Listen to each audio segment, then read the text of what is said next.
Hello, everyone. Welcome back. Today, we will look at a very instructive game that a student of mine, Ishan, and I played together a couple of days ago.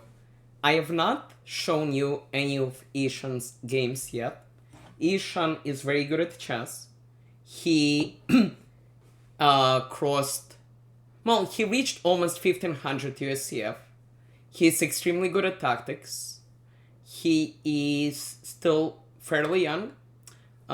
He's nowhere close to a teenager, so we shall see what he can accomplish. And this is a game that he and I played together. And it's very instructive because you will see the typical mistakes which your opponent makes and how to take advantage of them. Okay, d4, d5, queen's pawn opening, queen's gambit, c4.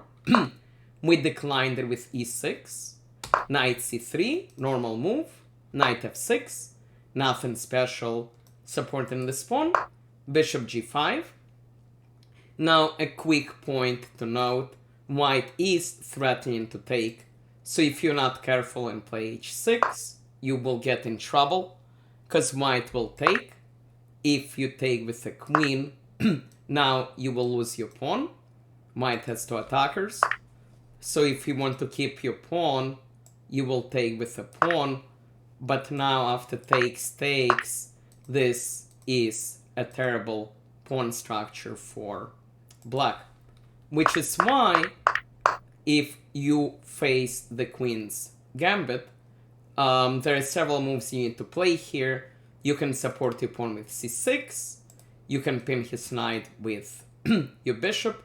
You can play knight d7, which has its own theory. Or you can play, well, you can also do this, of course. Or you can play the move which Ishan and I played, which is bishop e7. Because now if white takes, we'll take with the bishop. And we are getting ready to castle. And when you take with the bishop, this pawn is still double defended. Our opponent took, which is okay. We took back. Now the logic behind this capture is, although black does have the two bishops, this bishop is not good yet, and white eliminates one of the defenders of the king side, so white might be able to launch an attack on the king, or white can just enjoy his extra space. White developed the knight, which is fine. We castled, nothing special here. And white played e4, which is good and bad. So white is fighting for the center. The downside of this move is it opens a position which benefits the bishops. When your opponent has the two bishops, you ideally would like to keep the position closed. We took, our opponent took back, knight e4. Now he wants to trade, and a possible move here could be bishop e7, preserving the two bishops with the idea of check. But we decide to play b6, which is not the greatest move in the world, but it's okay. The point being is we want to bring our other bishop on the long diagonal, and also we want to play c5. Our opponent launches an attack. The thing that you need to know about chess, you cannot just decide to attack. You need to have certain things in the position which make the attack possible. You cannot just create one, which is what white is trying to do. The problem for him is his king is still in the middle, and the middle is pretty open. So we played bishop b7, which makes sense, hitting the knight. He eliminates our bishop, which is not terrible. Of course, we take with the queen, and the problem for white now is he played the h4. He doesn't really have an attack. Black king is safe. Black might take and damage the pawn structure. So white decides to play bishop e2 in order to castle. But the question then is, why in the world did you play h4? We developed our knight, makes sense, connecting our rooks. Our opponent castled. Now the problem with h4 is now the knight needs to keep protecting it. By the way, important point is we could take, but we don't have time to take the pawn because the bishop will attack our rook. So we play rook d8, improving the rook, getting ready to challenge the center. There is a world where a move like knight c5 could be possible. Our opponent plays queen d3, which is normal. He's connecting his rooks.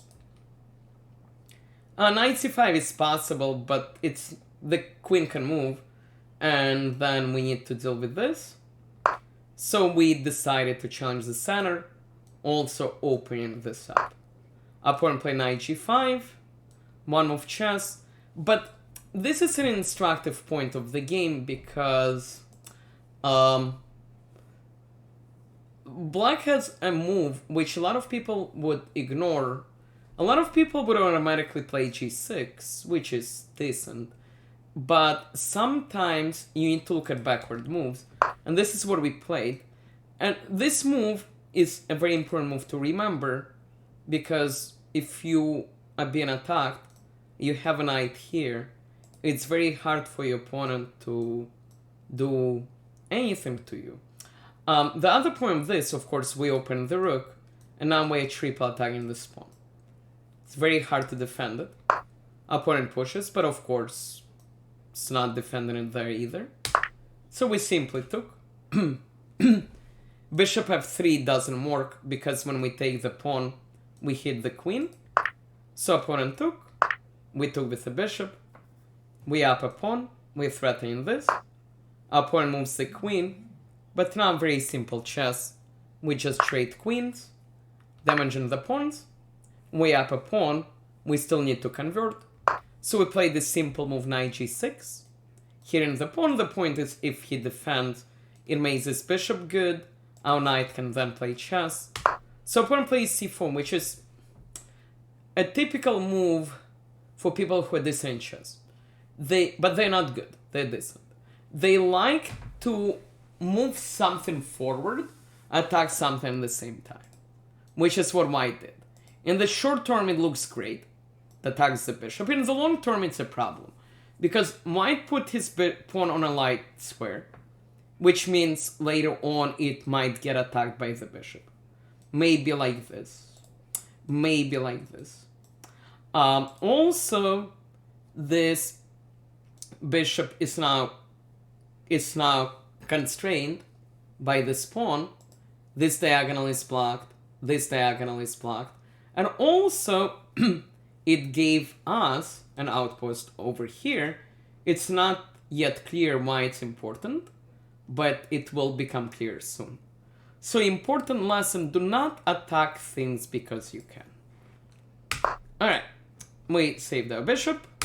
Our opponent challenges our rook. Although he just forgot about his pawn. So we have 2 pawns. This one is attacked.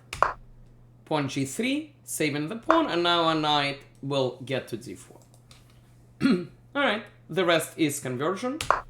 Bishop g4. Again, another move where you move something forward to attack something. It doesn't really cause any trouble. Our knight was going to go here anyway, which it does. a4, finally a good move. White wants to damage black pawns. We play rook d6, maybe we will double. Maybe we will play rook h6 with the idea of this. Maybe we will play rook g6. Bishop h5, temporarily causing some trouble. We defend that pawn. a5. Okay, but the problem is our threats are greater. Rook h6. If the bishop moves, there is a checkmate. So g4.